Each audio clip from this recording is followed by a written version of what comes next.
This is the intersection of 6th and Congress, as seen today. You can see the Littlefield building very prominent at the corner, and the Driscoll Hotel is being hidden off to the back side. Up the avenue, you can see that there's a blue awning where there's a little cafe now. But what happened here in 1878 is our next story. This next story takes place in 1878. This photo here is from 1876, just 2 years prior. What you can see is that Congress Avenue is still very much a dirt street with gutters here and bridges so pedestrians can walk across. And all along here, storefronts and saloons. You can see the old Capitol here before it burned.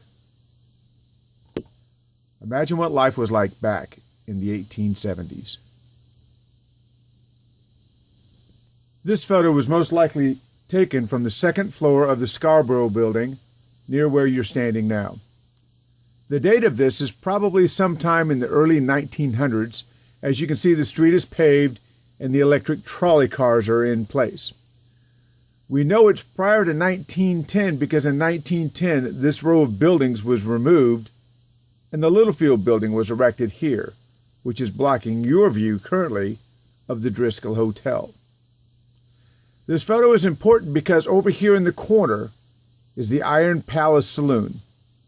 It was here at street level in 1878 where Joseph Nall and James Markley would meet up that afternoon and finish their conversation of earlier in the day. Let's go to that location for a tale of murder and mayhem. This is what the 600 block of Congress Avenue looks like today in 2015. The blue awning is the approximate location of the Iron Palace Saloon.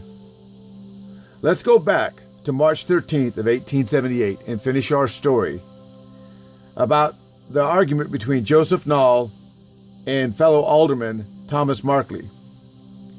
It was about 2 o'clock on that same day when Mr. Nall was headed back to the Statesman office to check on the printing status of the public market ordinance that he had argued with Councilmember Markley early in the day. On the way there, he saw Markley in front of Frank and Julie's Palace Saloon with 2 other men. Markley observed Nall approaching him. Markley dared, "Are you as good a man as you were a while ago?" Nall answered, "I am." Then Markley reportedly threw his hands around Nall's shoulders, and they began struggling.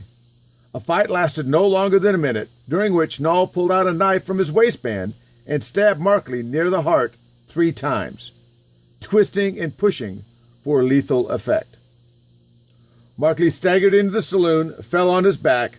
With a man holding Markley's head attempting to comfort him as he died, Nall wiped the blood from his knife on his pant leg and inserted it back in its sheath.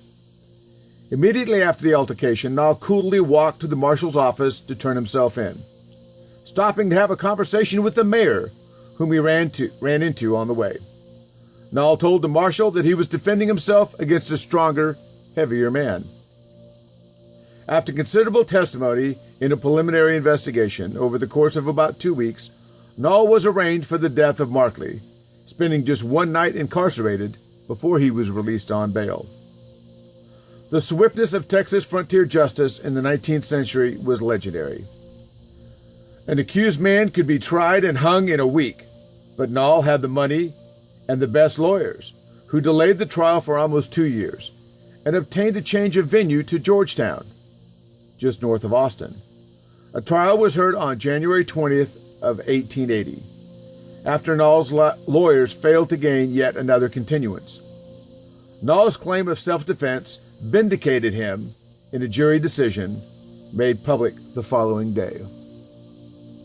Joseph Nall would unsuccessfully run for mayor in 1884, but succeeded when he ran again in 1887.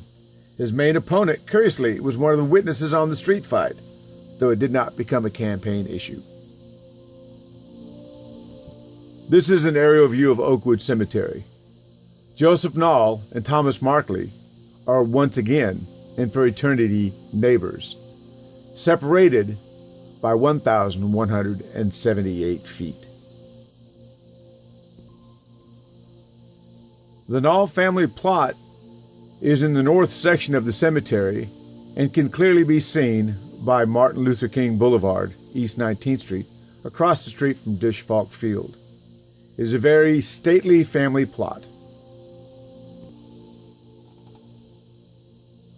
Joseph's headstone is simple, giving his name, place of birth, and his dates of birth and death.